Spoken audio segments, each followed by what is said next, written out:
Good morning and welcome to Debbie's Grill, where we talk about issues that concern the state, void of politics, fear, and favor.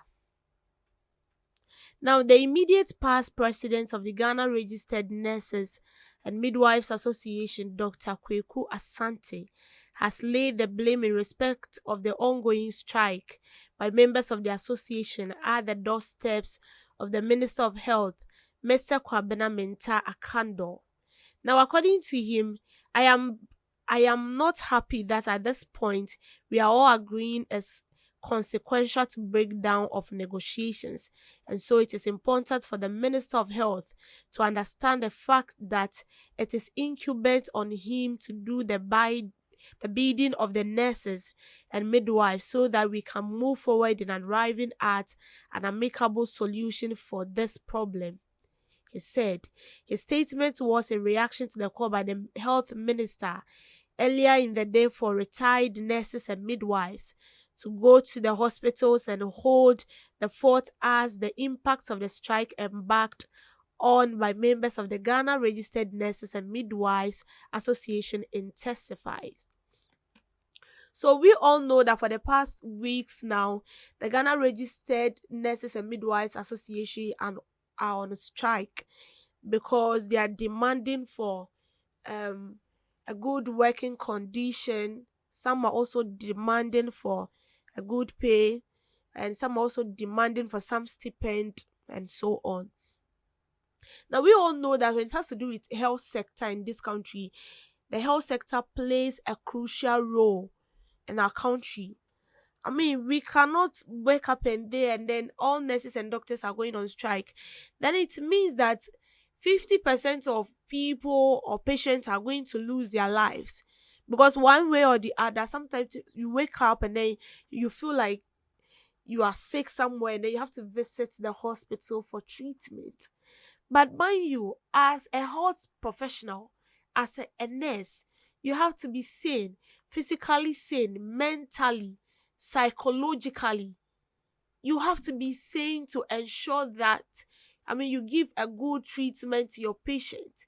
Just imagine a nurse that has not eaten the whole of the day or the whole of yesterday and then coming to work the next morning. And then this nurse is on duty and he or she is supposed to give treatment to a patient. Just imagine what this patient will go through. And so the nurses are calling on the government to heed to their calls. Yes, we understand that the nurses play a crucial role in the country. And so they're calling on the government to heed to their call. It's a good one. But can we also consider these patients as well? Because yes, I understand that you might have passion for the work. You love what you are doing. But loving what you are doing and then the environment is not conducive or favorable enough, how well are you going to execute what you've been taught? And sometimes I don't blame these nurses.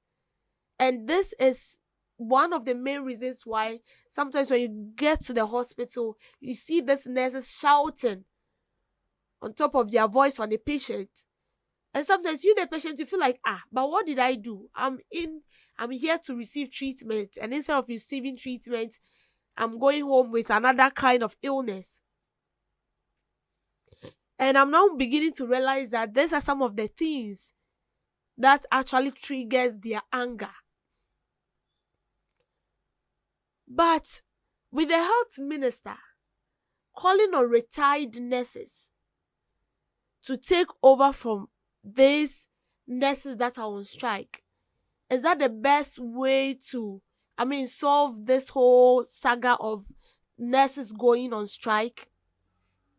Who knows? Maybe these retired nurses are even backing these nurses because they've been nurses before, they've been doctors before, they've been midwives before, they've gone through the same thing. And do you think that these retired nurses, retired midwives,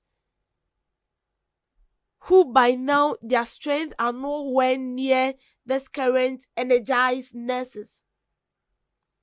And you think they are going to leave the comfort of their home to the hospital to treat these nurses? On what basis are they going back to the hospital? Are they going to be paid some stipends? Are they going to be given some allowances? Or you are just calling on the retired nurses to take over and then it ends there? Yes, we know that this current issue started from the previous administration. But I think we can actually do something out. We can figure something out. And this is a case where these nurses and midwives are refusing to negotiate with the government because they feel like they've negotiated several times. And then the answer is still the same. The value is still the same. And so this time around, they want no negotiation. They don't want to even sit down to talk out things with the minister, with the government, because they feel like they've talked, and then still the issues remains the same. Now my question is, what are we doing? The government is saying that he can actually hit their call in the next year. That is 2026. So are we just going to fold our hands and watch people die? I know the economy is already in crisis, but can't we figure something out? Even if we cannot pay them 100%, or we cannot offer them 100% of what they are requesting for, can't we give them 50% of what they are requesting for? And to our nurses as well. I think we all understand what we are going through as a country. We all know the economic status of this country. So in a way, the nurses should bear with the government. I'm sure if we have money, if the country has money, they will pay you once and for all, and then this issue will end. And I know it's not easy to be working and then you are working and then you are not being recognized. I have a physician friend who told me that she was like, it's now I'm understanding that the nurses are actually doing a lot of work. And trust me, when you get to our hospitals, it is the nurses that are doing all those grounds work. You see them running up here and then going here, and especially with the general nurses, they cut across all the departments.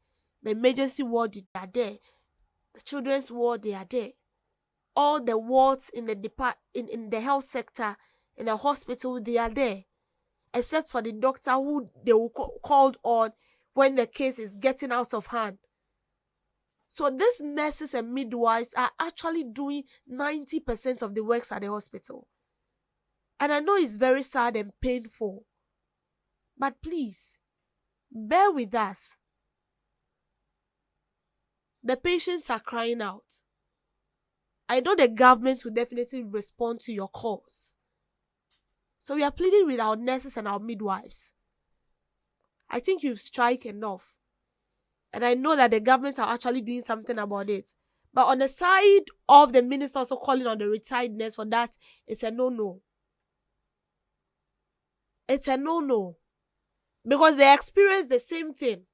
And trust me, if I experience the same thing and nothing was done about it, and I see people going through that same thing, I will energize them to do more.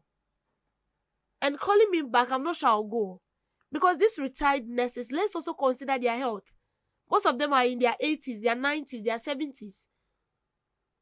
And you think this woman or this nurse in her 80s, in her 70s, will leave her house, come to the hospital and treat patients? I'm not sure that is going to work. So with the health minister, there is a lot to do. We will not say that because it started from the previous administration, they are not going to pay attention to them. No. There should be a way out so that we bring an end to this whole brouhaha. Thank you for making time with me on Debbie's Girl.